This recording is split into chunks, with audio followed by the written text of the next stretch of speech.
Sheltered kids, what happened / surprised you when you went out to the real world?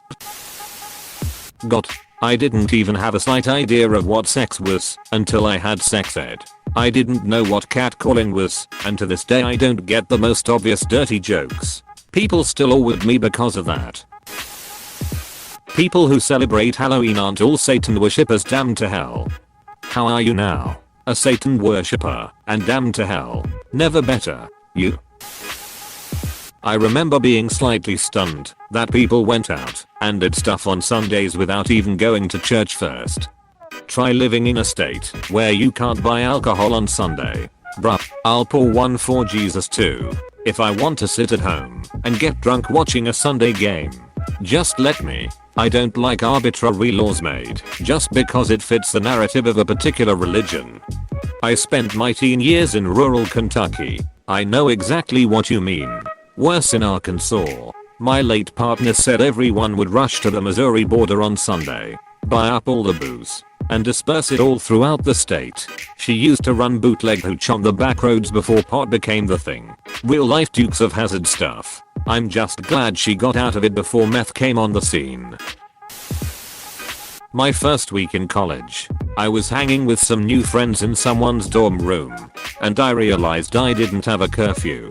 I didn't have someone waiting by the clock for me to get home. I stayed out all night and then called my grandma the next day to tell her about it. I was so excited.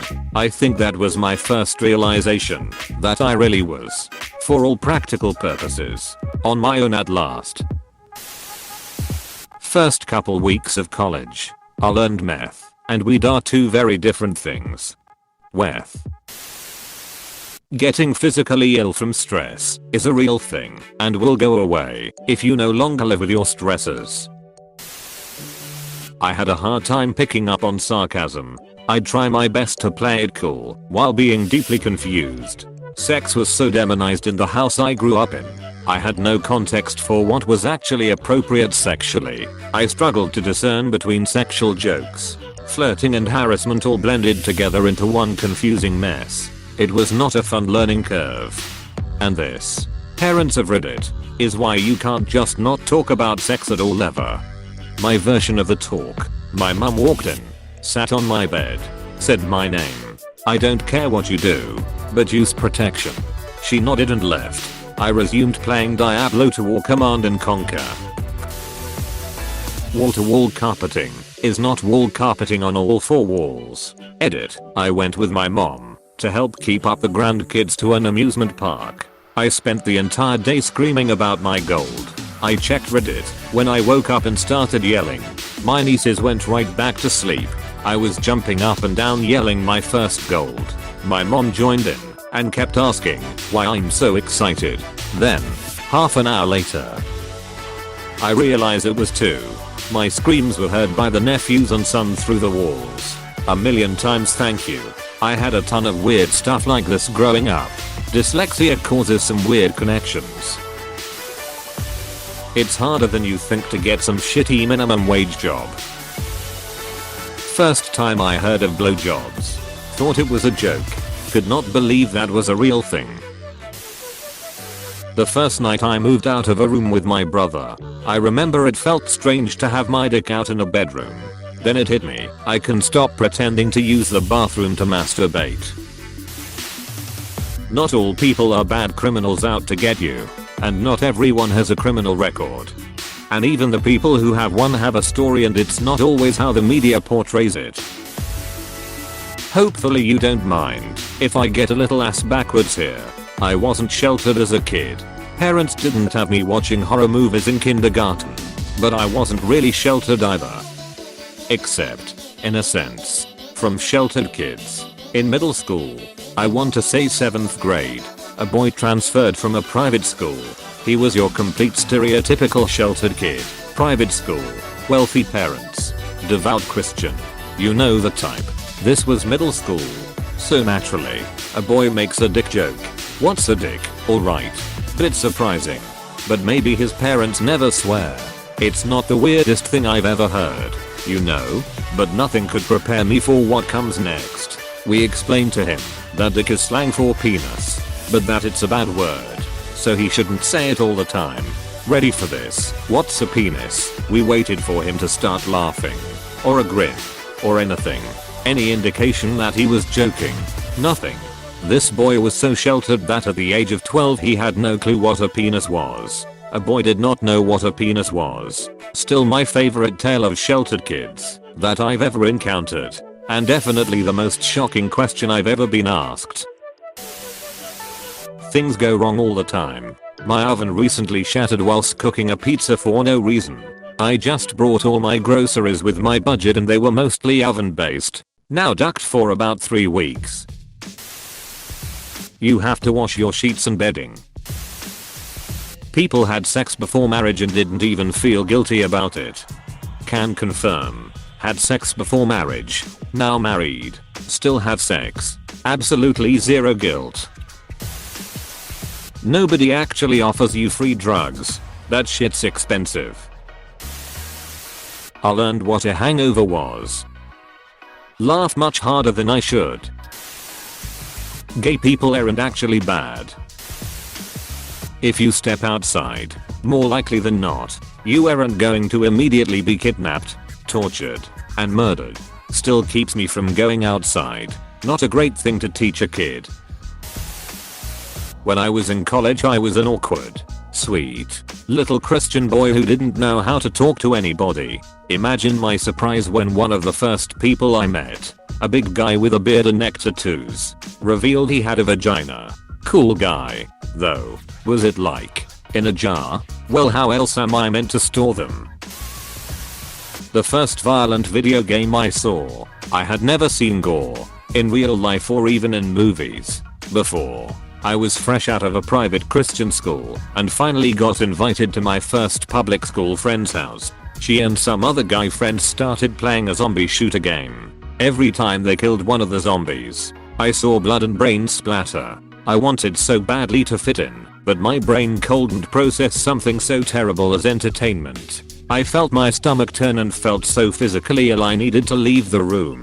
My friend left with me and was extremely understanding. About a decade later, we're still best friends and we love playing shooters together. Close bracket.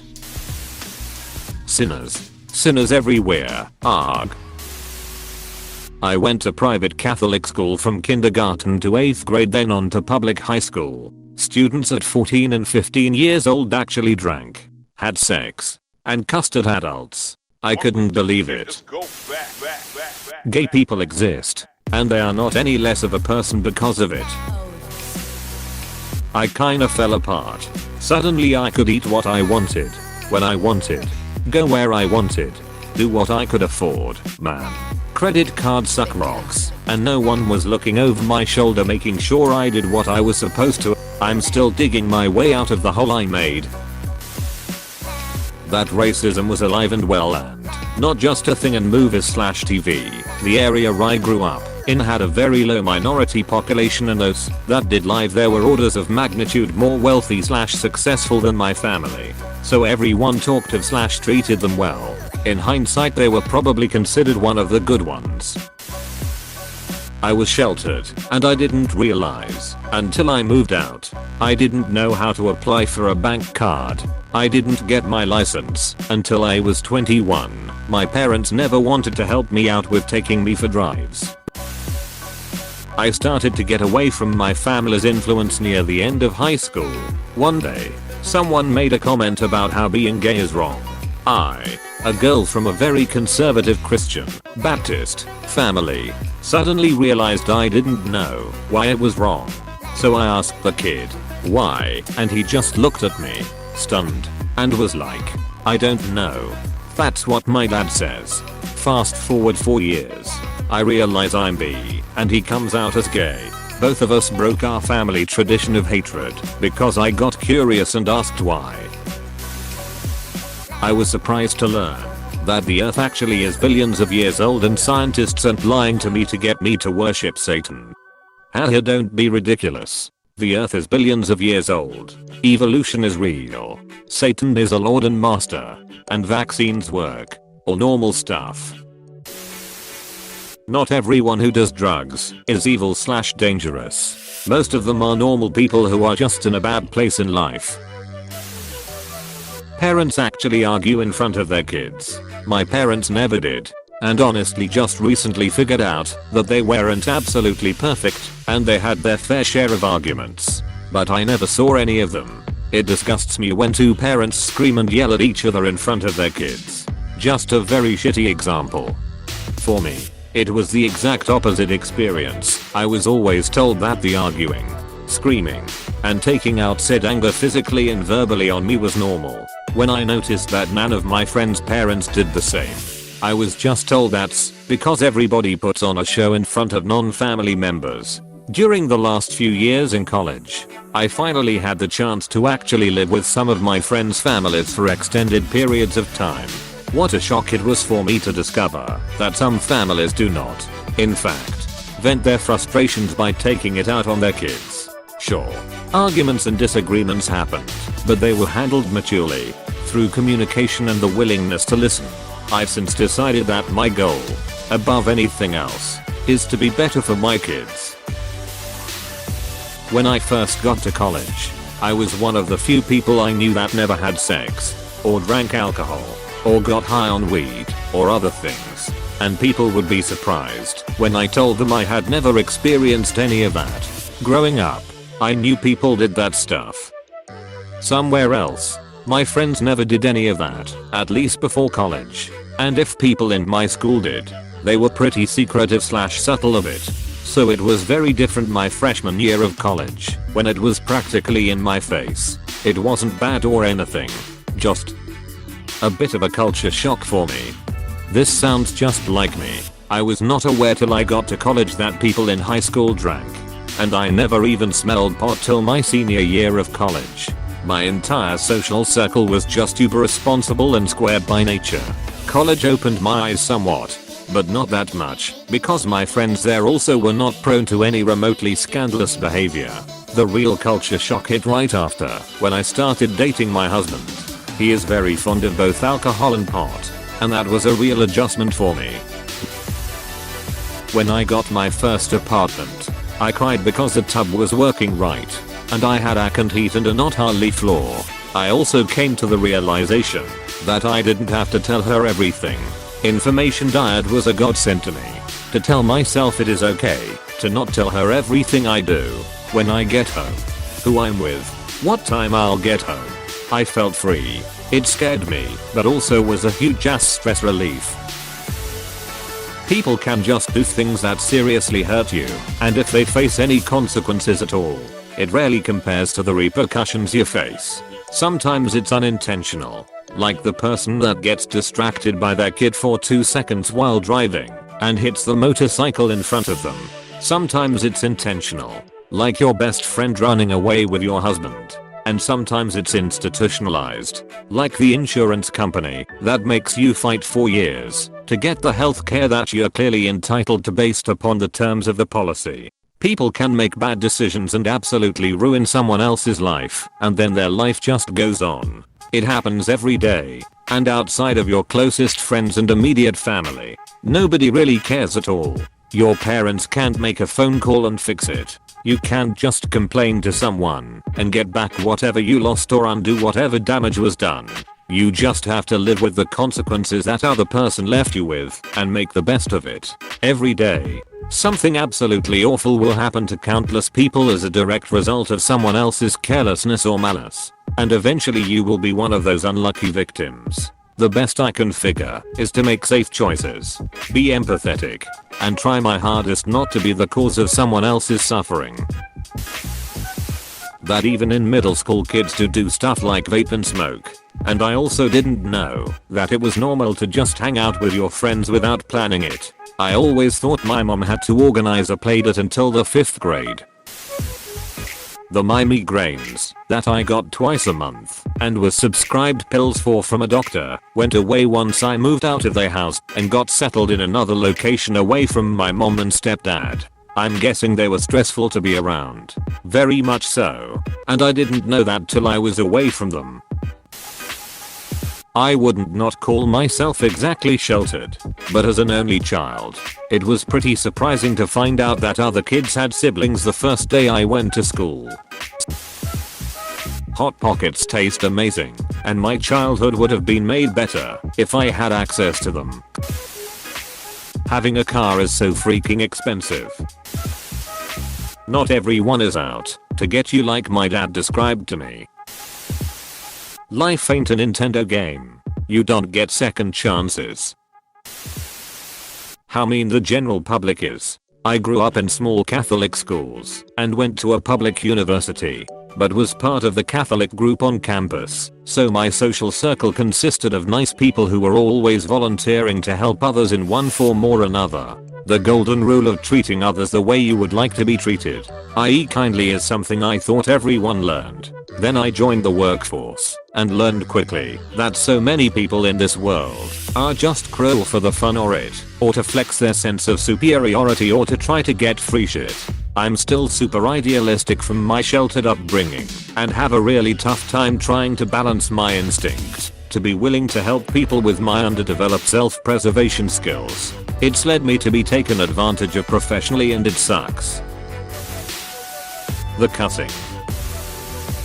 People have a lot of sex. I remember I was in my dorm and all the girls were talking about how many guys they've had sex with. One girl said, well, I've technically had sex with 17 guys, but I don't count the last 2 because I didn't orgasm. She then proceeded to ask me how many guys I've had sex with, and I told her I was a virgin.